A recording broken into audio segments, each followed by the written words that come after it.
Bapak, Ibu, Saudara-saudari, rekan-rekan muda, dan anak-anakku yang terkasih.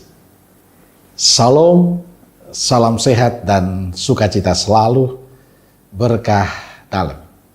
Sudah kita memberi senyum hari ini, Minggu 27 Oktober 2024, hari Minggu biasa ke-30. Kita awali permenungan kita hari ini dengan tanda kemenangan Kristus. Dalam nama Bapa dan Putra dan Roh Kudus. Amin. Permenungan kita diambil dari Injil Markus bab 10 ayat 46 sampai 52.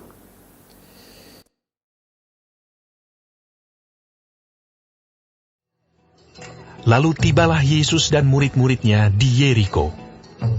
Dan ketika Yesus keluar dari Yeriko, bersama-sama dengan murid-muridnya dan orang banyak yang berbondong-bondong, ada seorang pengemis yang buta bernama Bartimeus, anak Timeus, duduk di pinggir jalan.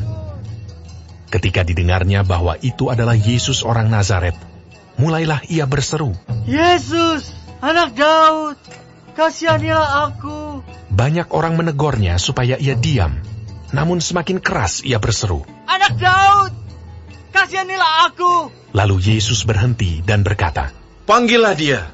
Mereka memanggil orang buta itu dan berkata kepadanya, "Kuatkan hatimu, berdirilah, ia memanggil engkau." Lalu ia menanggalkan jubahnya. Ia segera berdiri dan pergi mendapatkan Yesus.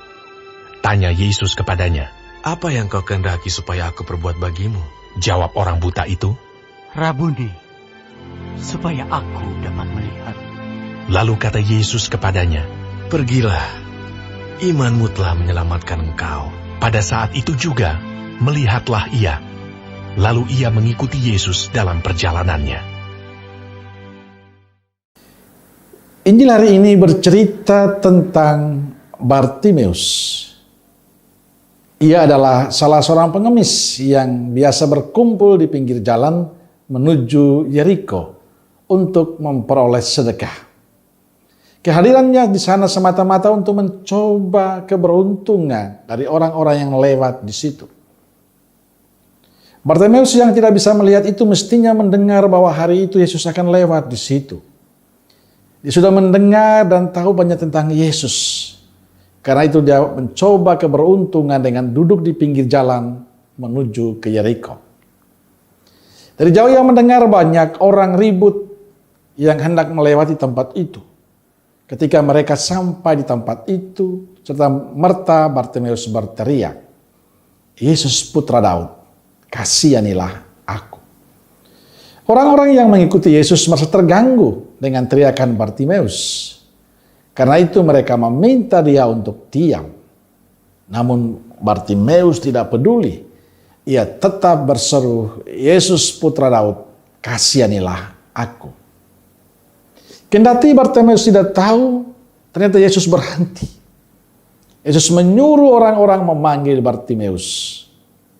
"Kuatkanlah hatimu, berdirilah, ia memanggil engkau." Dengan kegembiraan yang meluap-luap, ia segera berdiri dan berjalan menuju Yesus. Lalu Yesus berkata, "Apakah yang engkau kehendaki supaya aku perbuat bagimu?" Bartimeus menjawab, "Raboni, supaya aku bisa melihat." Maka pada saat itu juga ia melihat. Bapak, Ibu, Saudara-saudari, rekan-rekan muda dan anak-anakku yang terkasih. Walaupun Bartimeus buta secara fisik, tapi ia bisa melihat, merasakan kehadiran Yesus. Ini sebuah tamparan yang bagi saya justru sesuatu yang sangat keras untuk kita. Yang memiliki mata yang bisa melihat. Kita yang sehat jasmani, namun kita sering buta hati akan kebaikan dan berkat Tuhan. Kebanyakan dari kita bukanlah orang yang cacat fisik atau secara fisik buta. Namun mungkin tidak sedikit dari kita yang mengalami kebutaan secara rohani. Dalam kenyataan, kebutaan rohani jauh lebih buruk daripada kebutaan secara fisik. Kita bisa saja mengalami kebutuhan rohani kalau kita gagal melihat kebaikan orang lain. Suami istri bisa saja buta secara rohani kalau mereka tidak bisa melihat kebaikan-kebaikan satu sama lain. Demikian dalam kehidupan kita bersama. Kadang kita buta secara rohani karena kita tidak bisa melihat kebaikan sesama kita. Karena itu kita sama seperti Bartimeus. Kita pun mohon disembuhkan dari kebutaan secara rohani. Agar kita sanggup melihat kebaikan orang-orang yang berada di sekitar kita. Melihat kebaikan pada orang lain adalah salah satu bentuk perbuatan cinta. Dan itulah kesulitan kita. Sebab kita selalu merasa diri baik dan benar, orang lain salah. Bahkan dengan Tuhan juga demikian.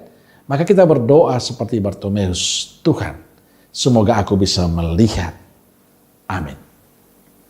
Semoga Allah yang Maha Kasih memberkati saudaraku sekalian, Bapa, Putra, dan Roh Kudus. Amin.